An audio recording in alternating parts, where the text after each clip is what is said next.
অধ্যাদেশকে বাতিল করতে চায় কেন? আমাদের প্রশ্ন, আপনারা কি গুম হন নাই? আপনারাও গুম হয়েছিলেন। গুম খুনের মাধ্যমে আপনারাও মাজলুম। আপনারা মাজলুম হয়েও, আপনারা গুম হয়েও কেন গুম অধ্যাদেশ বাতিল করতে চান? আমরা বলবো, আপনাদের মধ্যে, আপনাদের মনে নতুন করে গুম করার পরিকল্পনা জাগ্রত হয়েছে,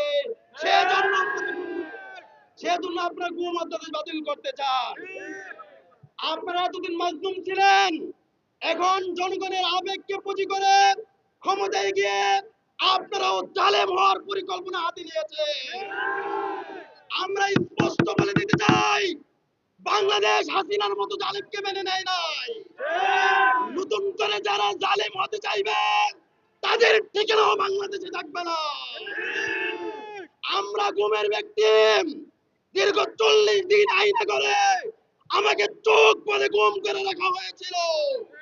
যতক্ষণ পর্যন্ত সেই গুমের বিচার না হবে, ততক্ষণ পর্যন্ত আমরা এই গুম অধ্যাদেশ বাতিলের ব্যাপারে কোন রকম ছাড় দেব না।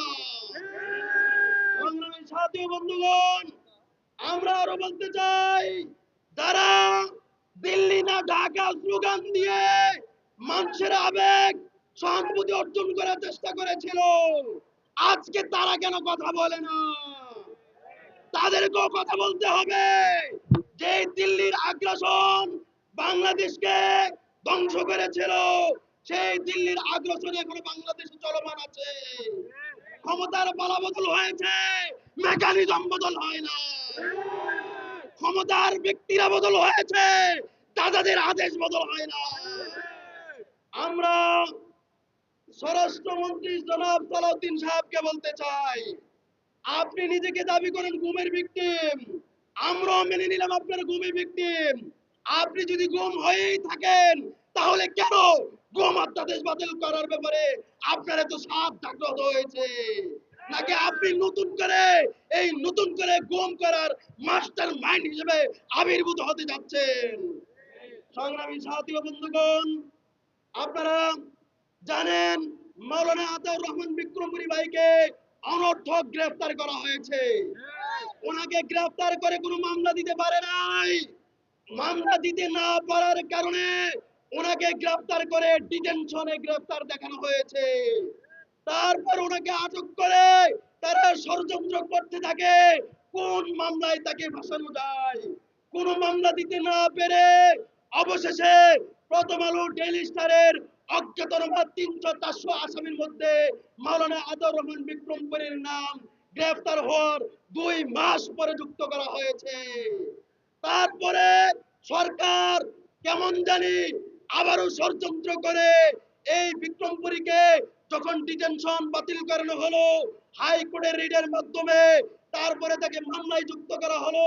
তারপরে যখন মামলার জামিনের জন্য চেষ্টা করা হলো, সরকার আবার পুনরায় তাকে আবারও ডিটেনশন দিয়েছে, যাতে করে সে পরিবারের সাথে কথা না বলতে পারে, যাতে করে সে জেলখানার মধ্যে সাধারণ নাগরিকদের মতো অধিকার না পায়, সেজন্য সরকার তাকে আবারও ডিটেনশন দিয়েছে।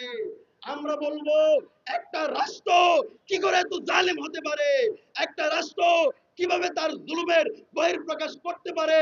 এটা কোনোভাবেই গ্রহণযোগ্য না। অনতিবিলম্বে এই আতাউর রহমান বিক্রমপুরীর ডিটেনশন বাতিল করে তাকে দ্রুত বেকসুর খালাস দেওয়ার ব্যবস্থা করা হয়। সংগ্রামী সাথী ও বন্ধুগণ, মাওলানা আইনুল হক কাসিমি একজন গবেষক ও লেখক, একজন স্বনামধন্য মুহাদ্দিস, যার লেখনী আন্তর্জাতিক বই মেলাতে ব্যাপক আকারে প্রচার হয় এবং তার বই বিক্রি হয়। এমন একজন গবেষক আলিমকে, যিনি বিশ্ব দরবারে বাংলাদেশের সুনাম উজ্জ্বল করেছে, এমন একজন গবেষক আলিমকে অনর্থক ভুয়া মামলা দিয়ে তাকে গ্রেফতার করে রাখা হয়েছে, যা মোটেও কাম্য নয়। অনতিবিলম্বে আইনুল হক কাসিমের মুক্তি দিতে হবে। একই সাথে আরো যত মাজলুম আলেমীন আছে, মাওলানা আব্দুল্লাহ মামুন সহ, মাওলানা শেখ ফরিদ সহ, মাওলানা আমিনুল ইসলাম সহ এরকম সকল মাজলুমদেরকে অনতিবিলম্বে মুক্তির ব্যবস্থা করতে হবে। সংগ্রামী সাথী ও বন্ধুগণ, আমরা সুন্দর ও নাগরিকদের অধিকার নিশ্চিত করার মতো বাংলাদেশ চাই। এই দেশে নতুন করে কোনো জুলুম দেখতে চাই না। হেফাজত ইসলামের প্রতি ধন্যবাদ জানিয়ে দুঃখ প্রকাশ করছি হেফাজতে ইসলাম মাওলানা আইনুল হক কাসিমের মুক্তির জন্য বিবৃতি দিলেও মাওলানা আতাউর রহমান বিক্রমপুরীর মুক্তির জন্য বিবৃতি দিতে সাহস করে নাই।